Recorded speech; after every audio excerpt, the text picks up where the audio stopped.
Nos acompaña en este momento el ministro de Relaciones Exteriores, Elmer Schaller, a quien le damos la bienvenida. Señor ministro, muchas gracias por estar aquí. Sabemos que está cansado y no ha tenido una actividad muy fuerte esta semana, pero ¿podría resumir para los ciudadanos comunes y corrientes qué es lo más importante que deja APEC para nosotros los peruanos?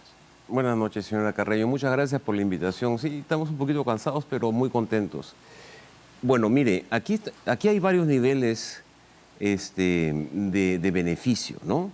El nivel más importante, creo yo, es que no solamente los líderes y sus comitivas, sino también los equipos de negocios, los hombres y mujeres de negocios que los han acompañado, que en suma son más o menos más de 1000 han sido, mil, que han venido acá y han podido constatar por ellos mismos cómo es el Perú, qué hacen en el Perú y cómo se puede invertir en el Perú. La verdad es que si nosotros nos hubiéramos propuesto hacer algo así específico con, digamos, una compañía de medios, no hubiera sido posible hacer todo lo que se logró en cuanto a imagen, en cuanto a atractivo, de mostrar lo que realmente tiene el Perú como cosas positivas, no lo hubieran podido hacer si es que no hubiera sido por APEC. Sin desmerecer los atractivos que tiene nuestro país, que estoy segura que los apreciamos todos, creo que debe reconocer que los inversionistas no se dejan convencer por una imagen que ven en un viaje. Cuando uno decide invertir en un país, ve cómo funcionan sus instituciones. Y nuestro país no está precisamente en el mejor momento de funcionamiento de las instituciones. Y parte de los acuerdos que ustedes han tomado incluyen mejorar la institucionalidad. ¿Qué pasos concretos va a dar el gobierno? Porque han firmado un papel que dice que van a hacerlo. Efectivamente, no, un inversionista, sobre todo los más grandes, no van a invertir simplemente porque vienen acá, les gusta la comida, aprecian el pisco sour y bueno, voy a decidir invertir. Claro que no, pero ese es el primer paso para luego empezar a ver la cosa en más detalle. Y ahí tiene usted toda la razón. Efectivamente, necesitamos marcos regulatorios más eficientes, más claros, más sencillos, sobre todo más sencillos. La directora gerente del Fondo Monetario Internacional, Kristalina Georgieva, me comentaba que la buena noticia para el Perú es que nuestra economía es resiliente. Es una economía que ha aguantado varios embates, tanto de tipo, vamos a decirlo así, shocks externos políticos, ¿no es cierto?, como de otra índole, por ejemplo el COVID-19. Pero la mala noticia, o la no tan buena noticia, lo puso ella en términos diplomáticos, es que nuestras instituciones tienen que mejorar. Y eso es lo que estamos haciendo de manera muy intensa desde el gobierno con nuestra aspiración para ser parte, en algún momento, esperamos que en el año 2026, de la OSD. Bueno, yo me encantaría escucharlo hablar más de cómo van a hacer eso, pero no puedo dejar de tocar el tema de China. Ha habido mucho entusiasmo con la presencia de China y la importancia que tiene China como socio comercial, pero a algunas personas les preocupa que el Perú se esté centrando demasiado o solo en esa parte de los aliados y que Estados Unidos, que también es un socio importante, esté siendo dejado de lado. ¿Qué medidas o qué acciones va a tomar la Cancillería para tener un equilibrio? Porque no conviene a ningún país tener relaciones solo con un lado y no con otro, ¿no? Sí, he escuchado por ahí un término muy simpático, aunque no conozco la verdadera definición del mismo, que es una neutralidad activa. No suena mal, pero a ver, lo que pasa en el Perú es que nosotros tenemos una economía abierta y de condiciones absolutamente iguales para todos los agentes económicos, sean estos nacionales o extranjeros, sean del país A o del país B. Entonces lo que hemos estado haciendo de manera muy activa, por supuesto que con China, pero también con Estados Unidos y con otros países, es decir, señores, estas son las posibilidades de inversión en el Perú. Estas son las posibilidades de transformación productiva en el Perú. Y estamos realmente en una, digamos, en una promoción de aquellas cosas que pueden hacer nuestros socios, nuestros amigos, aquí en el Perú, ¿no? ¿Le preocupa los anuncios que ha hecho el próximo presidente, el ya elegido, Donald Trump, respecto a que él va a poner trabas o tarifas o mayores impuestos a las exportaciones de otros países, sobre todo a China?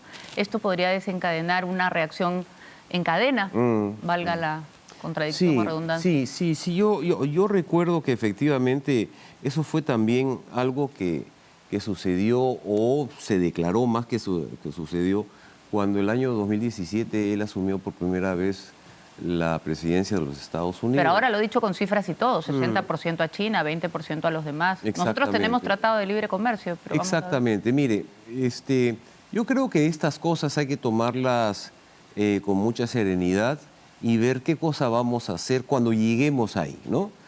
Simplemente yo lo que sí les puedo decir que el año 2017 el Perú tenía con su TLC con Estados Unidos un comercio bilateral en ese momento de 12.000 millones de dólares. 4 años más tarde, cuando el señor Trump dejó la Casa Blanca, estábamos en 16.000 millones de dólares y hemos seguido creciendo. Tenemos 10.000 millones de dólares de inversiones norteamericanas acá. Claro, miran, pero usted sabe, canciller, que hay 33.000 millones de inversiones chinas acá. Pero por supuesto, pero tenemos además más de 100.000 millones de dólares en brecha en infraestructura. Es decir, las oportunidades están ahí para quien quiera agarrarlas. Lo que hacemos nosotros desde la Cancillería y con los sectores competentes, por supuesto, es promover eso, Majesiwas, Tinajones, etcétera, ¿no? Hay un tema que han destacado ustedes como uno de los entregables que le llaman, que son los documentos que firman, que tiene que ver con la progresión hacia la formalización o la formalidad de las economías. Sí. Y estaba revisándolo, pero el documento parece como una lista muy larga de buenos deseos, ¿no? O buenas intenciones o buenas instrucciones, ¿no? Los países deberán, los países harán. Estamos lejísimos de poder cumplir con esas cosas. En primer lugar, este es un tema nuevo en APEC. No existía el tema de informalidad. Fue el Perú que lo puso en la agenda permanente de APEC. Y además fue muy simpático porque cuando pensamos hacerlo, algunas economías, sobre todo las más desarrolladas, miembros del Asia-Pacífico, de APEC, me dijeron, bueno, mire, ese efectivamente puede ser un problema para el Perú, pero no es un problema común a todas las economías. Dijimos, bueno, de acuerdo, hagamos un estudio y veamos cómo es cierto que o no es cierto que es un tema común. Y efectivamente salió en el estudio que absolutamente todas las economías tienen un problema de informalidad, ¿no? Entonces, lo hemos puesto en el Asia-Pacífico, en la agenda del Asia-Pacífico, hemos puesto cuáles son los marcos en donde se debe mover esto, porque, ojo. Pero esos marcos requieren, perdónenme que lo interrumpa, esos marcos requieren una acción afirmativa del Estado para, por ejemplo, cambiar la legislación, para hacer más simple, para alentar a la gente para que quiera ser formal. Y el Perú está muy lejos de querer ser formal. A eso iba. Efectivamente, el tema de la formalización es un tema, por un lado, nacional. Nosotros podemos acordar en cualquier foro, en AP, por ejemplo, marcos regulatorios o marcos generales y conceptuales, ¿no es cierto? Pero la acción misma es soberana y concierne a cada una de las economías. Claro que sí. Ahora, lo interesante de esto es que estas 21 economías, que son las que producen el 62% de la riqueza en el mundo, se han puesto de acuerdo de ayudarse entre sí para llevar de la informalidad a la formalidad a aquellos agentes económicos que están en el primer caso. Y eso es importante. ¿Por qué? Porque vamos a tener, primero, intercambio de experiencias. ¿Cómo hicieron, en qué parte, qué cosa para formalizarse? ¿Funcionó o no funcionó este tipo de trámite? ¿Cuándo vamos a ver ese tipo de acciones ya concretas? Porque, por ejemplo, en Singapur se resolvió el problema de la vivienda social, estaban hace pocas décadas estaban en una situación terrible y ahora tienen una vivienda ordenada.